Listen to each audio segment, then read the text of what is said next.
Hi all. ഇപ്പോൾ electrical ഉദ്യോഗാർത്ഥികൾക്കായിട്ട് കേരള PSCയിൽ പുതിയൊരു നോട്ടിഫിക്കേഷൻ വന്നിരിക്കുകയാണ്. ഇലക്ട്രീഷ്യൻ്റെ നോട്ടിഫിക്കേഷനാണ് വന്നിരിക്കുന്നത്. Category number 89/2026. Kerala state film development corporation ലിമിറ്റഡിലേക്കാണ് ഈ ഒരു നോട്ടിഫിക്കേഷൻ വന്നിരിക്കുന്നത്. അപ്പോൾ നമുക്ക് ഈ ഒരു നോട്ടിഫിക്കേഷൻ്റെ ഡീറ്റെയിൽസിലേക്ക് പോകാം. അപ്പം നോട്ടിഫിക്കേഷൻ വന്നിരിക്കുന്ന department Kerala state film development corporation limited ആണ്. ഇലക്ട്രീഷ്യൻ്റെ പോസ്റ്റാണ്. സ്കെയിൽ ഓഫ് പേ വരുന്നത് 19,000 തൊട്ട് 43,600 രൂപ വരെയാണ്. നമ്പർ ഓഫ് വേക്കൻസീസ് എന്ന് പറയുന്നത് 3 ആണ്. ഇപ്പോൾ 18 വയസ്സ് തൊട്ട് 40 വയസ്സ് വരെയുള്ളവർക്കാണ് ഈ ഒരു പോസ്റ്റിലേക്ക് അപ്ലൈ ചെയ്യാൻ പറ്റുന്നത്. ഇതിന്റെ ക്വാളിഫിക്കേഷൻ വരുന്നത് ഡിപ്ലോമ ഇൻ ഇലക്ട്രിക്കൽ എഞ്ചിനീയറിംഗ് ആണ്.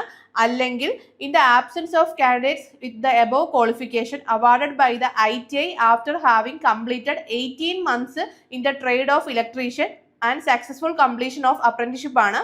അതിന്റെ കൂടെ തന്നെ 2 years എക്സ്പീരിയൻസ് ഇൻ ഫിലിം സ്റ്റുഡിയോയും പറഞ്ഞിട്ടുണ്ട് അവർ. അപ്പോൾ ഡിപ്ലോമക്കാർക്ക് നല്ലൊരു അവസരമാണ് വന്നിരിക്കുന്നത്. അപ്പോൾ ഇതിന്റെ കൂടെ തന്നെ ഇതിന്റെ ഇക്വലൻസി ആയിട്ടുള്ള ക്വാളിഫിക്കേഷൻസും അവർ നോട്ടിഫിക്കേഷനോടൊപ്പം തന്നെ പ്രൊവൈഡ് ചെയ്തിട്ടുണ്ട്. അപ്പോൾ നമ്മൾ ഇലക്ട്രിക്കൽ എഞ്ചിനീയറിംഗ് ഡിപ്ലോമ ക്വാളിഫിക്കേഷൻ നോക്കുവാണെങ്കിൽ അതിന്റെ ഇക്വലന്റ് ആയിട്ട് അല്ലെങ്കിൽ ഹയർ ആയിട്ട് വരുന്ന qualifications polytechnic diploma electrical and electronics, polytechnic diploma electrical and electronics engineering, അതേപോലെ BTech electrical and electronics, BTech electrical and electronics engineering, അതേപോലെ BE ഇലക്ട്രിക്കൽ എഞ്ചിനീയറിംഗ്.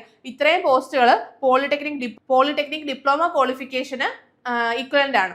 അതുപോലെ തന്നെ ITI ഓർ ITC ഇലക്ട്രീഷ്യന്റെ ക്വാളിഫിക്കേഷൻ NDC ഇലക്ട്രീഷ്യന്റെ ക്വാളിഫിക്കേഷനും ഇക്വലന്റ് ആണെന്ന് അവർ പറഞ്ഞിട്ടുണ്ട്. അപ്പം ഈ ക്വാളിഫിക്കേഷൻ ഉള്ളവരാണ് നിങ്ങളെങ്കിൽ നിങ്ങൾക്ക് ഈ ഒരു പോസ്റ്റിനായിട്ട് അപ്ലൈ ചെയ്യാൻ പറ്റുന്നതായിരിക്കും. 3 വേക്കൻസീസ് ഉണ്ട്. അപ്പം എല്ലാവരും ഈ ഒരു ഡിപ്ലോമ ഉള്ളവരും ITI ഉള്ളവരും ഈ ഒരു പോസ്റ്റ് മിസ്സാക്കാതെ അപ്ലൈ ചെയ്യുക. ഇപ്പോൾ പുതിയ നോട്ടിഫിക്കേഷനിൽ വന്നൊരു പോസ്റ്റാണിത്. അപ്പം ഇലക്ട്രിക്കൽ ഉദ്യോഗാർത്ഥികൾക്ക് ഇങ്ങനെ അവസരങ്ങൾ ഒന്നിനു പിന്നാലെ ഒന്നൊന്നായി വന്നുകൊണ്ടിരിക്കുകയാണ്. അപ്പം നിങ്ങളുടെ പ്രിപ്പറേഷൻ നിങ്ങൾ കൺസിസ്റ്റന്റ് ആയിട്ട് തന്നെ നിങ്ങൾ മുന്നോട്ട് കൊണ്ടുപോകുക. അപ്പോൾ നമ്മുടെ ഏണസ്റ്റ് അക്കാഡമിയിൽ നിങ്ങൾക്കായിട്ട് നമ്മുടെ ഇലക്ട്രീഷ്യൻ്റെ കോഴ്സസ് നമ്മൾ സ്റ്റാർട്ട് ചെയ്തിട്ടുണ്ട്. അപ്പോൾ നിങ്ങൾക്ക് നമ്മുടെ കോഴ്സിൽ ജോയിൻ ചെയ്യുന്നതിനും നമ്മുടെ കോഴ്സിനെ കുറിച്ചുള്ള കൂടുതൽ ഡീറ്റെയിൽസ് അറിയുന്നതിനുമായിട്ട് താഴെ കാണുന്ന ഗൂഗിൾ ഫോം ഫില്ല് ചെയ്യാവുന്നതാണ്. അപ്പം അടുത്തൊരു വീഡിയോയുമായി നമുക്ക് വീണ്ടും കാണാം. All the best.